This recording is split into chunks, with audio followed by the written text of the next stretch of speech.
विधानसभा चुनाव के बाद अब पार्टियां लोकसभा चुनाव के लिए तैयारी में जुट गई हैं। सत्ता में आई कांग्रेस ने टिकट के दावेदारों के लिए भी रायशुमारी शुरू कर दी है, जिसके लिए अब युवाओं के साथ महिलाओं ने भी ताल ठोक दी है। देखिए रिपोर्ट।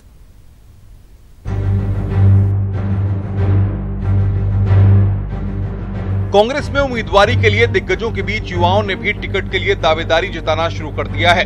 बाड़मेर जैसलमेर की सीट के लिए भी चौंकाने वाला नाम सामने आया है।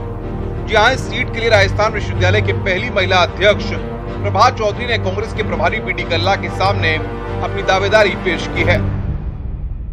के सामने यही बाड़मेर जैसलमेर लोकसभा के लिए अपनी दावेदारी पेश की है। उनके सामने बिल्कुल सक्रिय राजनीति में बिल्कुल रहूंगी। मैं तो कांग्रेस के कार्यकर्ता के रूप में काम करती हूं और यहाँ की कई समस्याएं, पानी की है, महिलाओं की है, पढ़ाई, शिक्षा, ये सब कई समस्याएं, उनके ऊपर बिल्कुल मैं काम करूंगी अगर मुझे मौका मिलता है। प्रभा चौधरी अब लोकसभा में पहुंचकर बाड़मेर जैसलमेर के लोगों की आवाज बनना चाहती हैं। प्रभा चौधरी की दावेदारी के बाद राजनीतिक हलकों में इस बात की चर्चा जोरों पर है कि अचानक प्रभा चौधरी का नाम कैसे आ गया। जानकार बताते हैं कि कांग्रेस में एक धड़ा चौधरी को लोकसभा के लिए उम्मीदवार बनाने में जुटा हुआ है। उनको मैं कई बार मेल और चिट्ठी के माध्यम से मैं ये कहती आई हूँ कि आप युवाओं को मौका दीजिए, उसमें भी यदि आप महिलाओं को मौका देने की बात करते हैं तो मुझे लगता है इस बार मुझे एक मौका मिलना चाहिए, क्योंकि बाड़मेर जैसलमेर क्षेत्र में अगर आप महिलाओं को देखें तो बहुत कम महिलाएं हैं जो सक्रिय राजनीति में रहती हैं।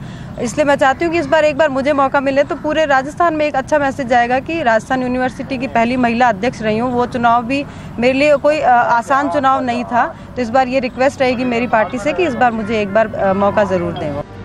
गाँव मोहनगढ़ से निकलने वाली प्रभा चौधरी ने राजस्थान विश्वविद्यालय में निर्दलीय ताल ठोककर पहली महिला अध्यक्ष का रिकॉर्ड तो अपने नाम कर लिया, लेकिन अब देखने वाली बात ये होगी कि बाड़मेर जैसलमेर लोकसभा सीट से पहले महिला प्रत्याशी का रिकॉर्ड अपने नाम करने में सफल होंगी या नहीं, ये तो आने वाला समय ही बताएगा।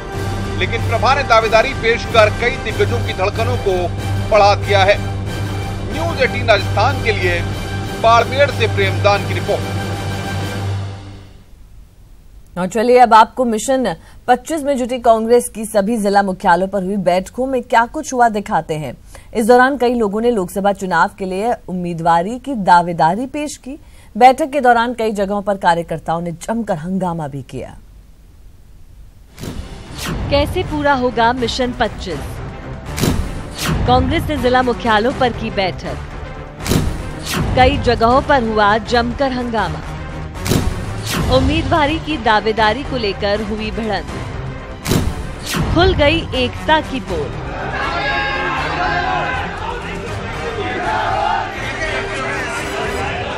लोकसभा चुनाव की तैयारियों में जुटी कांग्रेस ने जिताऊ उम्मीदवारों की तलाश में प्रदेश के सभी जिला मुख्यालयों में बैठक का आयोजन किया, लेकिन बैठक के दौरान कई जगहों पर हंगामे हुए।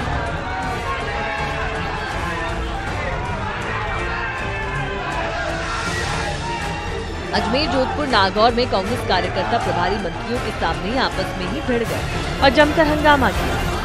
अजमेर में बैठक शुरू होने से पहले ही हंगामा खड़ा हो गया, जिसके बाद प्रभारी मंत्री प्रमोद भाया को मंच छोड़कर बंद कमरे में जाना पड़ा।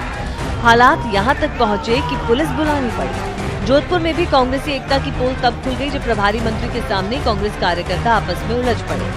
हालांकि प्रभारी मंत्री और प्रभारी सचिव ने बीच बचाव कर मामला शांत करवाया। नागौर में भी जिला कांग्रेस कार्यालय में आयोजित हुई बैठक में हंगामा हो गया। हंगामा इस कदर बढ़ गया कि प्रभारी मंत्री सुखराम बिश्नोई को भागकर चैम्बर में जाना पड़ा। कुल मिलाकर जिताऊ उम्मीदवारों की तलाश में कांग्रेस की पहली कवायद कई जगहों पर कार्यकर्ताओं के हंगामे की भेंट चढ़ गया। कांग्रेस के सामने लोकसभा चुनाव से पहले कई चुनौतियां हैं जिन्हें पार पाना होगा, तभी वे बेहतर प्रदर्शन कर पाएगी। वोट बैंक को जोड़कर रखना और बीजेपी से मुकाबले के लिए पार्टी भले ही कमर कसने का दावा कर रही है, लेकिन जमीनी स्तर पर गुटबाजी अभी भी साफ दिख रही है। ऐसे में कांग्रेस नेतृत्व के लिए भीतरघात और विरोध को रोकना अब भी बड़ी चुनौती है। Bureau report, news 18 network.